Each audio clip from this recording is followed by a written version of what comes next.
Students, my self Vipin Verma, बहुत बहुत स्वागत है आप सभी का मेरे YouTube चैनल विंग्स एकेडमी पे। उम्मीद है बच्चों आप लोग बिल्कुल ठीक होंगे और पढ़ाई कर रहे होंगे, राइट बच्चे। Last lecture internal resistance of a cell पे था। Internal resistance of a cell का एक्सप्रेशन ड्राइव करा था मैंने, और उस पे बेस्ड दो बहुत इंपॉर्टेंट ग्राफिकल क्वेश्चन आप लोगों से शेयर करते बच्चे मैंने। जिन लोगों ने नहीं देखी वो वीडियो प्लीज जाकर के देखिए, लिंक डिस्क्रिप्शन में आपको मिल जाएगा। Come to the next point बच्चे, बहुत इंपॉर्टेंट टॉपिक है, सेल का मेन पॉइंट है हमारा ये। और आज दो पार्ट्स में मैंने सेल को कवर करा है, दो पार्ट्स इसके बनाए मैंने बच्चे। वेरी वेरी इंपॉर्टेंट वीडियोस हमारी होंगी आज के सेशन में। मेरे बच्चे ध्यान से देखिएगा, क्वेश्चन आ जाता है इस पे एग्जाम में, और प्रॉपरली जिस तरीके से क्वेश्चन पूछा जाता है वो सब कुछ मैं शेयर करूंगा आप लोगों से आज। सो प्लीज बहुत ध्यान से आज की वीडियो देखना आप लोग। टॉपिक का नाम है कॉम्बिनेशन ऑफ सेल, जिसमें बच्चों सबसे पहला टॉपिक है सीरीज कॉम्बिनेशन। कॉम्बिनेशन से याद है, आप जानते हैं सीरीज और पैरेलल है ना बच्चे। नाउ बच्चों एक बात ध्यान रखना, सीरीज कॉम्बिनेशन हो या पैरेलल कॉम्बिनेशन हो, हमें तो जी हमेशा की तरह मेन करंट, मैक्सिमम करंट चाहिए। जो सर्किट का करंट है मुझे मैक्सिमम चाहिए मुझे, ठीक है बच्चे। अब उसके लिए क्या करेंगे हम, सीरीज कॉम्बिनेशन। बच्चे सीरीज कॉम्बिनेशन भी दो तरीके से होंगे हमारे। पहले केस जो हम पढ़ रहे हैं ना, कॉम्बिनेशन ऑफ सेल, बच्चे इन केसेस में हमारे पास n नंबर ऑफ सेल्स होंगे, और कुछ केस ऐसे भी आएंगे आगे जहां हम दो सेल की सिर्फ बात करेंगे। क्योंकि यहां पर बच्चों हम जानते हैं n नंबर ऑफ सेल्स की बात कर रहा हूं, तो यहां जो मैं केस मानूंगा वो आइडेंटिकल सेल्स होंगे। जब सेल को आइडेंटिकल बोला तो सेल के दो पैरामीटर जो है वो बिल्कुल फिक्स है, एक ईएमएफ एक internal resistance, both are assume to be same. मेरे बच्चों पहली चीज तो ये है, मैं करूंगा क्या, सबसे पहले n नंबर ऑफ सेल्स लूंगा, सर्किट ड्रॉ करूंगा। और आपको याद होगा ना सेल का सर्किट कैसे होता है, कॉम्बिनेशन ऑफ सेल ज्वाइन कर दिया, उसके बाद एक्सटर्नल रेजिस्टेंस से कनेक्ट करके करंट शो करवा दिया, पहली चीज पता लग गई। उसके बाद मुझे स्टेप बाय स्टेप काम करने हैं, ये भी मेरे ट्रिक का पार्ट है बच्चे। ये ट्रिक्स आप ध्यान रखना, डेरिवेशन कुछ भी नहीं होगी आपके लिए। सबसे पहला स्टेप मेरे बच्चे क्या है, टोटल ईएमएफ निकालूंगा, उसके बाद टोटल इंटरनल रेजिस्टेंस निकालूंगा, उसके बाद टोटल रेजिस्टेंस ऑफ सर्किट निकालूंगा। ये तीन स्टेप निकालने के बाद टोटल करंट निकाल दूंगा, और उसी से केस बना करके पांचवा स्टेप जो होगा वो होगा मेन मैक्सिमम करंट निकालना मुझे। 5 स्टेप है, दोबारा से, total EMF number first, total internal resistance तीसरा, टोटल रेजिस्टेंस ऑफ सर्किट चौथा, current from the cell, total current of circuit 4, और पांचवा मैक्सिमम करंट उस टोटल करंट से कैसे निकलेगा वो मैं आपको बताऊंगा। ये 5 स्टेप दिमाग में रख लीजिए बच्चे। डेरिवेशन बस आपके लिए कुछ बच्चों का खेल है, कुछ भी नहीं है। उम्मीद है आपको मेरी बातें समझ में आ गई होंगी। सो ये सारी बातें आपको यहां दिखाता हूं कि मैं क्या कहना चाह रहा हूं आपसे। लेट्स स्टार्ट द लेक्चर बच्चे।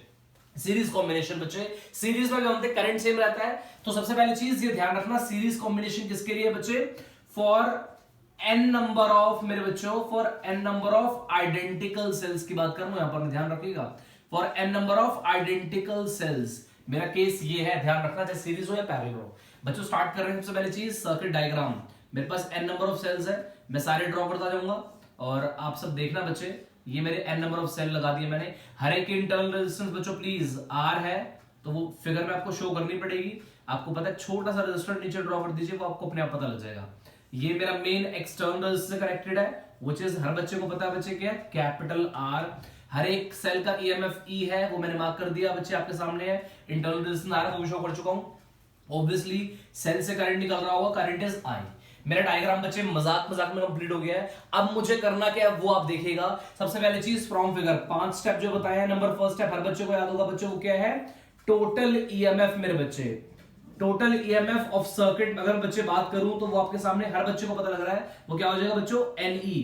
सारे सीरीज में जो होते हैं पोटेंशियल सिंपली एड अप हो जाते हैं। So total EMF of the circuit कितना है बच्चे, N/E। उसके बाद बच्चों what, total internal resistance, total internal resistance of cells. मेरे बच्चे हर बच्चे को पता होगा वो कितना हो गया होगा, NR। सबको पता है सीरीज में रेजिस्टेंस सिंपली ऐड अप हो जाते हैं ना। उसके बाद चलो 2 पॉइंट्स आ गए। तीसरा पॉइंट क्या था, टोटल रेजिस्टेंस ऑफ सर्किट बच्चे, टोटल रेजिस्टेंस ऑफ सर्किट है ना बच्चों, वो क्या है, ध्यान से देखना। इनका कॉम्बिनेशन R के साथ सीरीज में है, तो बच्चों simply we can write as what, R plus NR। चलो ये भी क्लियर हो गया है ना। 1 2 3 स्टेप मजाक में आ गए, हर बच्चे को याद आ गया होगा। चौथा स्टेप क्या बताया सर ने, टोटल करंट। मेरे बच्चे टोटल करंट ऑफ सर्किट है ना। मेरे बच्चे टोटल करंट ऑफ सर्किट के लिए हम जानते हैं क्या, टोटल ईएमएफ अपॉन व्हाट मेरे बच्चे, टोटल रेजिस्टेंस ऑफ सर्किट है ना बच्चों। ये प्रॉपरली आपको एग्जाम में लिख के आना है अगर ऐसे डेरिवेशन आपकी आती है। Total resistance of circuit, right बच्चे। सो टोटल ईएमएफ आपके सामने कितना है बच्चों, NE, और टोटल रेजिस्टेंस क्या है, R प्लस NR, है ना। ये मेरे पास टोटल करंट आ गया, ये एक्सप्रेशन मुझे मिल चुका है। नाउ 4 स्टेप भी हो गए, 5वां स्टेप क्या बताया था सर, मैक्सिमम करंट कैसे मिलेगा, मुझे क्या करना पड़ेगा उसके लिए, तो वो करंट से पता लगेगा ना। ध्यान से बच्चों, स्पेशल केसेस, राइट बच्चे। अब सबको बताया था करंट के बारे में, जब हम बात करते हैं तो करंट की वैल्यू मिनिमम और मैक्सिमम डिसाइड कौन करता है, सर्किट की रेजिस्टेंस, है ना। तो मेरे बच्चों सबसे पहला केस है जो मैं केस नंबर फर्स्ट अज्यूम कर रहा हूं, अगर मैं इसको ऑब्जर्व करूं कि अगर बच्चे मैं मान लीजिए ये दो रेजिस्टर, एक कैपिटल आर एक एनआर, है ना।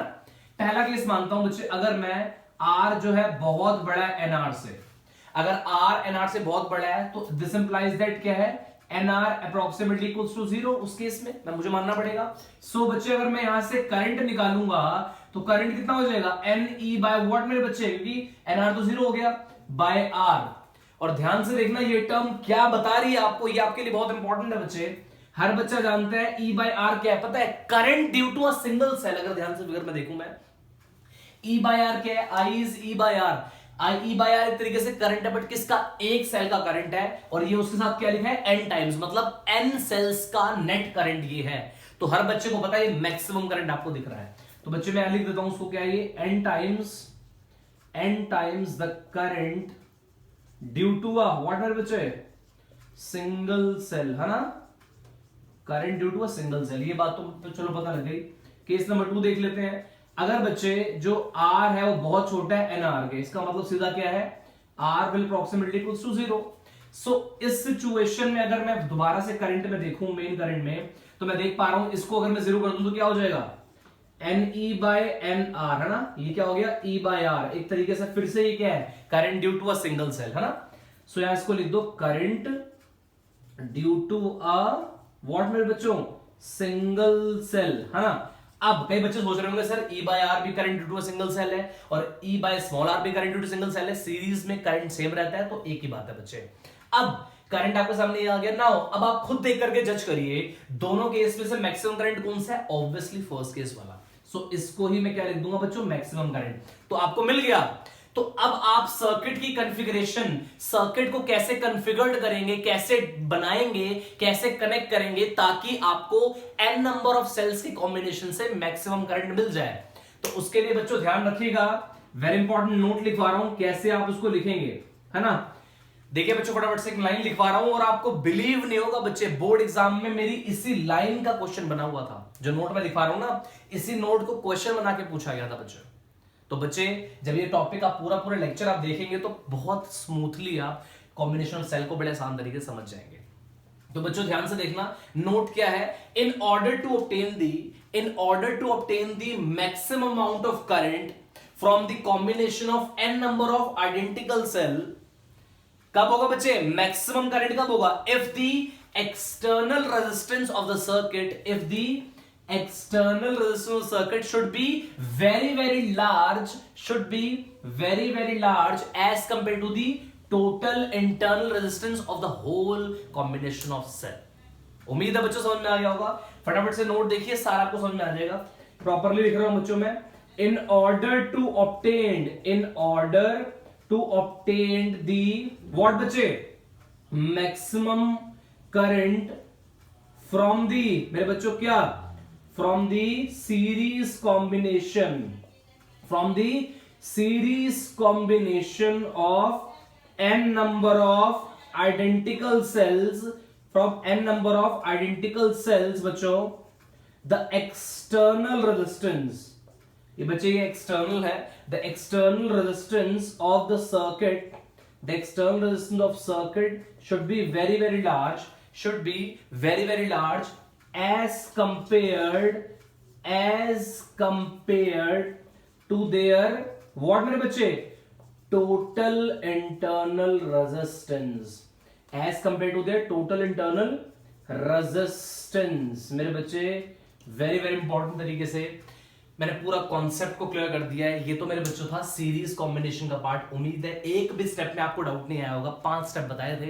पहला step total EMF, second step total internal resistance, third step बच्चे व्हाट, टोटल एक्सटर्नल रेजिस्टेंस, चौथा पॉइंट कौन सा बच्चे, करंट, और पांचवा पॉइंट क्या है, उसी करंट से स्पेशल केसेस से मैक्सिमम करंट मिल जाना। मेरा एम ही ये था बच्चे, वो काम मैं कर चुका हूं। तो सीरीज कॉम्बिनेशन मुझे उम्मीद है आपको बहुत अच्छे तरीके से समझ में आ गया होगा। नेक्स्ट टॉपिक स्टार्ट कर रहा हूं बच्चे, that is a parallel combination. बच्चे फटाफट से देखिएगा अगला टॉपिक जो हम स्टार्ट कर रहे हैं, इसी में मुझे उम्मीद है आप लोगों ने नोट डाउन कर लिया होगा। इसको नहीं नोट डाउन करा तो बच्चों प्लीज वीडियो को बैक करके जरूर देखना, और बहुत अच्छे तरीके से आपको एक ही बार में सारी चीज समझ में आ जाएगी। नेक्स्ट टर्म बच्चे स्टार्ट कर रहा हूं अगेन फिर से, व्हाट मेरे बच्चे, मैक्सिमम करंट मुझे कैलकुलेट करना है, और अगला केस मेरा कौन सा है, पैरेलल कॉम्बिनेशन का। जरा ध्यान से देखो ना बच्चों, इसमें हम क्या कर रहे हैं, पैरेलल कॉम्बिनेशन। जरा प्लीज फोकस्ड रहना बच्चे, बहुत ध्यान से देखना, कुछ भी नहीं है इसमें। अगेन बच्चे पैरेलल कॉम्बिनेशन, और अगेन बच्चों सेम बात ध्यान रखना, for N number of, again बच्चों for N number of identical cell, ये केस दोनों केस ही हमारे N number of identical cells के लिए हैं। सो आप ये बात ध्यान में रखना बच्चों हमेशा, ठीक है। नाउ अब एन नंबर ऑफ सेल्स का पैरेलल कॉम्बिनेशन मुझे ड्रॉ करना है, फटाफट से देखिएगा अब हम क्या करने जा रहे हैं, वो प्लीज ध्यान से देखना, आपके लिए बहुत काम की चीज है। तो मेरे बच्चों मेरे पास एन नंबर ऑफ सेल्स है, ये फर्स्ट सेल हो गया, उसके बाद नेक्स्ट अगला सेल हो गया, उसके बाद नेक्स्ट फिर एक सेल हो गया, और उसके बाद बच्चों फिर से वही, क्योंकि पैरेलल में जा रहे हैं तो यहाँ पर लास्ट में एक सेल हमारे कॉम्बिनेशन में आकर के कुछ इस प्रकार से, और फाइनली मेरे बच्चों वही चीज सेम आप देखेंगे, ये सारे के सारे एक्सटर्नल रेजिस्टेंस से कनेक्टेड है, ताकि मेन करंट हमारा प्रोटेक्ट रहे हाई करंट से। ई ई ई और ये भी ई है ना, internal resistance R, because identical cell की बात कर रहे हैं हम, तो आपके सामने बच्चे इंटरनल रेजिस्टेंस हर एक की शो कर रखी है मैंने, आर, एक्सटर्नल रेजिस्टेंस आर है, हर एक को पता है बच्चे मेन करंट आपके सामने ये आई जा रहा होगा कुछ इस प्रकार से। नाउ मेरे बच्चे हम क्या करेंगे जरा वो देख लेते हैं, है ना। डायग्राम बच्चे मजाक में कवर हो गया आपका। अब फटाफट से हम जो स्टेप्स आ रहे हैं वो सेम प्रोसीजर फॉलो करो फटाफट से। फ्रॉम फिगर बच्चे जरा ध्यान से देखना बच्चे, फ्रॉम फिगर सबसे पहले चीज what, total EMF of circuit. मेरे बच्चे हर बच्चे को पता है पैरेलल पोटेंशियल सेम होता है, तो ई करके क्या हो जाएगा बच्चे, सिर्फ और ई, है ना। कई बच्चे बोलते हैं sir E by N, N E, वो गलत है। याद रखना बच्चे पैरेलल कॉम्बिनेशन पोटेंशियल सेम होने की वजह से हर एक टोटल में एक तरीके से क्या हो जाएगा, ई। नाउ बच्चे अगली टर्म क्या बताई थी मैंने, टोटल इंटरनल रेजिस्टेंस बच्चों, total internal resistance of cells, वो कितनी हो जाएगी जरा वो देख लेते हैं बच्चे। हर एक को पता है आर है, और पैरेलल में क्या होता है सिर्फ आर बाय जितने नंबर ऑफ सेल्स हैं, आर बाय एन, है ना। चलो ये भी ठीक है। उसके बाद मेरे बच्चों ये दो टर्म तो क्लियर होगी, उसके बाद क्या आएगा बच्चों, total resistance of the circuit, total resistance of circuit, whole circuit. मेरे बच्चे आर तो इनका नेट साथ में सीरीज में ही आएगा इसके, तो we can write as what बच्चे, R plus R by N. चलो ये भी क्लियर है, एक दो तीन स्टेप हो गए। चौथा स्टेप क्या था, टोटल करंट मेरे बच्चे। अगेन फिर से वही चीज, टोटल करंट मेरे बच्चे which is what, total EMF upon total resistance of circuit बच्चे, है ना। So total resistance of circuit. अब ध्यान से देखना बच्चे, ये भी क्लियर हो गया। I is what, total EMF कितना बच्चे, अगर मैं ध्यान से ऑब्जर्व करूं, E लिख दो बच्चों, E। टोटल रेजिस्टेंस आपके सामने क्या है, R plus R by N। ये आपको मिल गया बच्चों मेरा मेन करंट। अब मुझे इससे क्या फिफ्थ स्टेप किया था, मेन मैक्सिमम करंट निकालना। सो उसके लिए मेरे बच्चों बहुत ध्यान से देखना, जो स्ट्रैटेजी होगी वो क्या होगी, फटाफट से देखिएगा। स्पेशल केसेस बच्चों, और उस स्पेशल केसेस में मैं क्या करूंगा, first of all first case जो है बच्चों उसमें क्या है, दो के रजिस्टर आपके सामने है ना। तो फर्स्ट केस मान के चलिए आर जो है बहुत बड़ा है किससे बच्चों, आर बाय एन से। जब आर बहुत बड़ा है आर बाय एन से, तो दिस इंप्लाइज दैट व्हाट बच्चे, आर बाय एन को अप्रोक्सीमेटली क्या मानना पड़ेगा, 0। सो मेरे बच्चे ध्यान से देखना, आप जब इस टर्म को ऊपर पुट करोगे तो आपको आई कितना मिल रहा है, हाँ जी, ई बाय आर, जिसको हम सिंपली क्या बोलते हैं बच्चे, current due to a single cell, है ना। तो फटाफट से लिख लीजिए, current due to a single cell. मेरे बच्चों चलो ये टर्म भी पता लगी, कोई बात नहीं, है ना। मेरे बच्चों केस नंबर 2 जरा देख लेते हैं एक बार। उसमें क्या बोल रहा है आपको कि आपको आर बहुत स्मॉल है आर बाय एन से, या आर बाय एन बहुत बड़ा है आर से।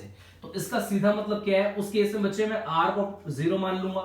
तो अब अगर मैं इस टर्म को यहां पुट करता हूं, सो मेरे बच्चे यहां पर से अब करंट क्या आएगा जरा वो देखते हैं, ई अपॉन इन दोनों में से, क्योंकि ये तो अब 0 हो रहा है, तो ये कितना हो जाएगा, आर बाय एन, एन जाकर के ऊपर चला गया बच्चे।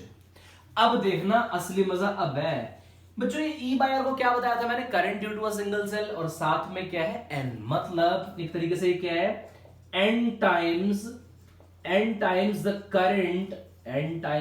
current what, due to a single cell, ये मतलब है ना, इसका मतलब बिना किसी शक के ये हमारा क्या है, मैक्सिमम करंट है। मुझे मिल चुका है बच्चे, मैक्सिमम करंट मिल चुका है। बस लास्ट में कॉन्फ़िगरेशन के लिए नोट, जो हमेशा मैंने आपको समझाया बच्चे, ये सारा नोट डाउन कर लिया होगा मुझे उम्मीद है आप लोगों ने। सो मैं बच्चे यहां कर रहा हूं बिकॉज मैं नोट मुझे लिख के दिखाना है आप लोगों को कि बेसिकली मैं क्या आपसे बोलना चाह रहा हूं। फटाफट से लिखिएगा। और इसमें जो नोट है वो क्या है, आपके सामने बच्चे पूरी कॉन्फ़िगरेशन है। नोट आप पहले मैं आपको ऑलरेडी बता दूं, नोट क्या है, in order to obtain the maximum current from the n number of cells which are connected in the parallel, what if the कब, if the external resistance of the circuit should be very small as compared to their total internal resistance। बच्चों यही तो note था, जरा फटाफट से देखिएगा बच्चों, जो नोट है वो क्या है, इन ऑर्डर टू ऑब्टेन दी, फटाफट से देखिए बच्चे, इन ऑर्डर टू ऑब्टेन दी, हाँ जी बच्चे, maximum current, in order to obtain the maximum current from the combination of n number of cells in parallel, what मेरे बच्चे, the external resistance of the circuit, what मेरे बच्चे, should be very small as compared to their what मेरे बच्चे, total internal resistance, है ना बच्चे। तो ये थी इसकी पूरी कहानी। यहां पर हमारा पैरेलल कॉम्बिनेशन भी बहुत अच्छे तरीके से कवर हो गया है। मुझे उम्मीद है आपको ये लेक्चर मेरा बहुत अच्छा लगा होगा बच्चे। सो प्लीज मेरे बच्चे, ऐसे ही इनोवेटिव वीडियोस के लिए हमारे चैनल को लाइक करिए, शेयर करिए, सब्सक्राइब करिए, मैक्सिमम टू मैक्सिमम स्टूडेंट्स तक बच्चे प्लीज इसको आप लोग फॉरवर्ड करिएगा, सो दैट हर एक बच्चा इसका बेनिफिट ले सके। आप लोगों से बच्चों नेक्स्ट लेक्चर में मिलता हूं। सो प्लीज मेरे बच्चे, आप ऐसी वीडियोस को देखते रहना। थैंक यू सो मच बच्चे, बाय बाय।